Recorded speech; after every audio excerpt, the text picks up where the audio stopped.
Firmaron los acuerdos de paz y se finalizó el informe de la Comisión de la Verdad. La Comisión de la Verdad le puso un título: de la locura a la esperanza. No debemos permitir que en El Salvador pasemos de la esperanza a la locura y el poder concentrado en una sola persona, en un solo grupo, en un solo partido, enloquece. Sobre el régimen de excepción, desde siempre hemos estado en contra de esta política pública, porque es una política pública que no debería ser necesaria para combatir la criminalidad, especialmente porque las mismas autoridades han aceptado que hay un margen de error. Ese margen de error no son números, no son cifras, es gente inocente. Ese margen de error es inaceptable. Esos derechos humanos y vidas inocentes que se pierden, digamos que quedan truncadas como proyectos de vida, es inaceptable. Y no debería ser necesario ese régimen de excepción para combatir la criminalidad. Y cada vez que lo prorrogan, están aceptando que no tienen otra herramienta de tantas que se tienen a disposición para combatir el crimen. También no es la primera vez que escuchamos de la gente que se ocupa como amenaza al régimen de excepción para criminalizar actos de protesta legítima.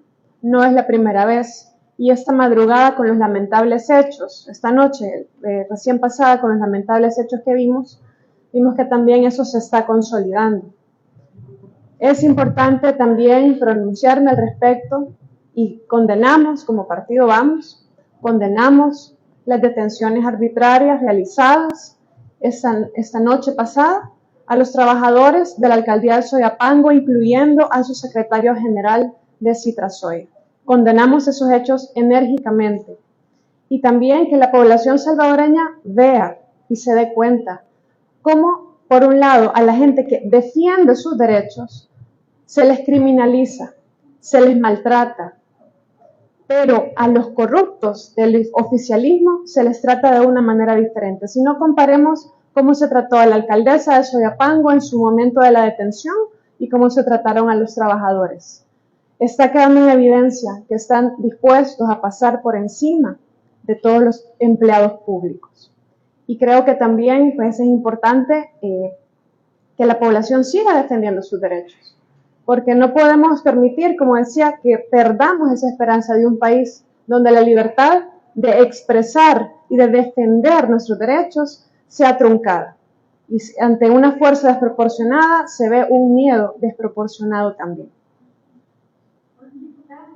Sobre eso, ¿ves que hay una criminalización ya en la protesta de aquellos que tengan alguna voz diferente a la del oficialismo? Sí. Sí, yo creo que cada vez se suman más casos, ¿verdad? La gente de Occidente que fue detenida por defender su agua. También vimos los jóvenes en el oriente del país que hicieron una obra de teatro, ¿verdad? Representando la realidad nacional y también fueron detenidos de una forma arbitraria y fue evidente eso. Y vimos también en la madrugada también cómo se ha hecho público hoy en la mañana las detenciones de líderes comunales de Santa Marta y Hades, expresando el fiscal general de forma muy explícita que eran pertenecientes al FMLN, una organización a la que también perteneció el presidente de la República cuando ya se convirtió en partido político, ¿verdad? O sea, pertenecer a X organización o partido político no debería ser un indicio para ser detenido, ser un elemento relevante, y se dice que tiene que ver con casos durante el conflicto armado. Aquí llama la atención, ¿verdad? Llama la atención también por qué este caso sí y otros casos siguen esperando la justicia.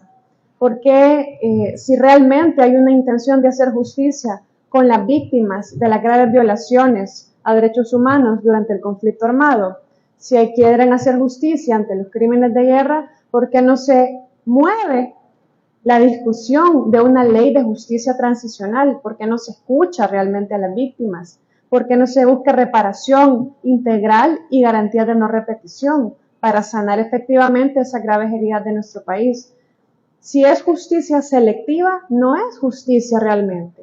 No estamos buscando que se consolide la paz en El Salvador. Y por lo tanto es un caso más que queda en evidencia que busca tocar organizaciones críticas, disidentes, independientemente de la ideología o de la afiliación política que tengan, pero eso es inaceptable. No podemos como país, si ya pasamos de la locura a la esperanza, pasar de la esperanza a la locura. No lo permitamos.